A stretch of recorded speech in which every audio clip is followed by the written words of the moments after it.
Maintenant, un autre rapport de coroner a été rendu public. Cette fois, c'est en lien avec un accident tragique sur la route 309 qui avait coûté la vie à un enfant de 5 ans seulement. Ça se passait en 2021 du côté de Notre-Dame-de-la-Salette. La coroner croit que la sécurité des passagers arrière est négligée et demande maintenant aux différents gouvernements de corriger la situation. Étienne Malouin.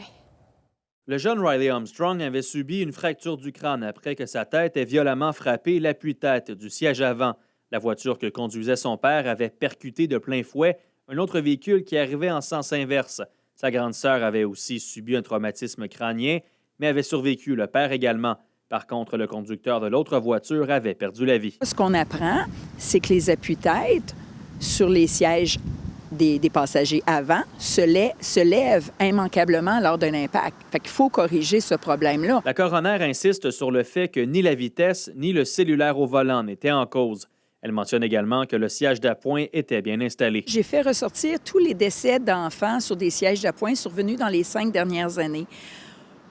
Aucun siège d'appoint n'était pas conforme. Alors, il n'est pas là le problème. Ce n'est pas le siège d'appoint qui est le problème. C'est ailleurs. Le premier élément le plus important dans une voiture, c'est la sécurité des passagers. Tout comme Maître Danet, ce pilote automobile professionnel est d'avis que la sécurité peut être diminuée pour des passagers prenant place au deuxième rang. Les sièges sont moins de bonne qualité à l'arrière. On a juste à regarder les appuis-têtes. C'est beaucoup plus simplet, si on veut, que les appuis-têtes pour à l'avant. La coroner demande à la Société de l'assurance automobile du Québec de permettre aux chercheurs d'avoir accès aux données sur les accidents de la route impliquant des passagers arrière.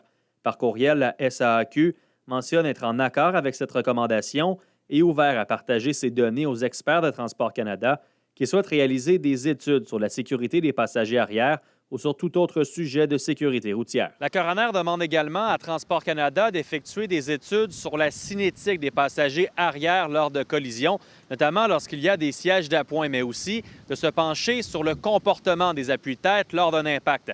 Appelé à réagir, Transport Canada n'a pas répondu à notre demande d'entrevue. Étienne Malouin, RNC Nouvelles, Gatineau.